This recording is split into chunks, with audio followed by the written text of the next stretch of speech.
This is a spoiler-free review. Hey guys, welcome to the channel. This is a series where I give my subjective opinions to you in the hopes that I can help you to decide if the TV show or movie I'm reviewing is worth it for you, your time, and your money.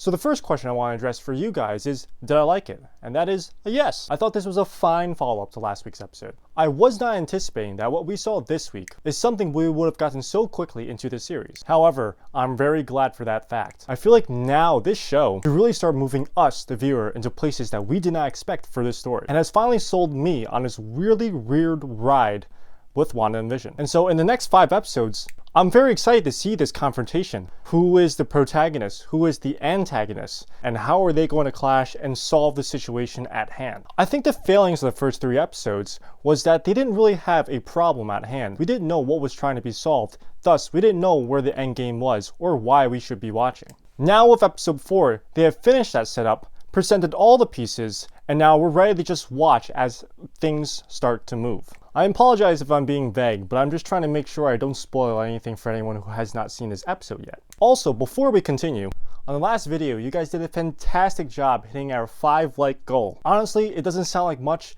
but I appreciate it nonetheless. I want to just thank you guys so much for the support so far. This frankly has been a ton of fun, but I digress. I thought this episode was fairly well paced. In fact, in contrary to the past 3 episodes, this episode I never looked down at my watch wondering, when are things going to pick up? I think my favorite moment of this episode is seeing a different perspective on the events of the last 3 episodes and really understanding what the heck was going on. I really like it because we're really starting to see what's at stake for our characters in this series. Like I said, without spoiling things, this episode really got me excited for what I'm going to see in the next 5 episodes. The best part is that we've seen everything that the trailers have shown us these past few months. So what's going to happen in the next 5 episodes, we really haven't seen yet. But here's some things I didn't like. So far, the comedy in this series isn't really doing it for me.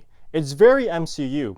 But I think compared to Infinity War, Endgame, or the Spider-Man movies, which I think are probably the gold standard right now for Marvel, at least for me personally, there's not too many moments where I'm laughing out loud. But to give credit where credit is due, I really liked her character. If you even remember, this girl's from the first 2 Thor movies, and I really just liked her delivery. She's not laugh out loud hilarious, but I just like that she's there. One character that I was really excited for, but kind of disappointed me, was Agent Woo.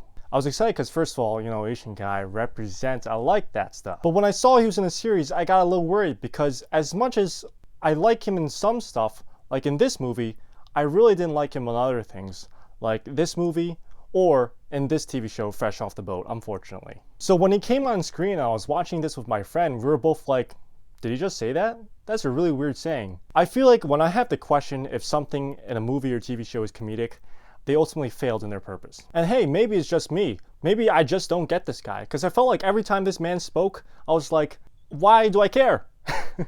But besides those 2 characters, I think a really nice standout character was Monica. Monica, if you don't remember, actually appeared in the MCU before, in Captain Marvel back in 2019. She was the little girl in this movie. And although I didn't love Captain Marvel, to be frank, I do like that, they make references to the movies. Actually, now that I'm thinking about it, I really like the beginning of this episode.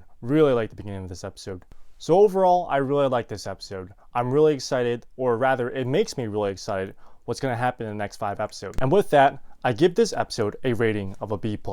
I know I keep changing the way I do my rating scales, but I think I'm just going to stick to A+, A-, B+, B-. I think people understand that, right? So yeah, let me know in the comments down below, what did you think? Did you agree or disagree with me? And are you excited for WandaVision next week? With that being said, thanks for watching. I hope you have a great day. Don't forget to comment, like, and subscribe. And I will see you guys next time. Thanks.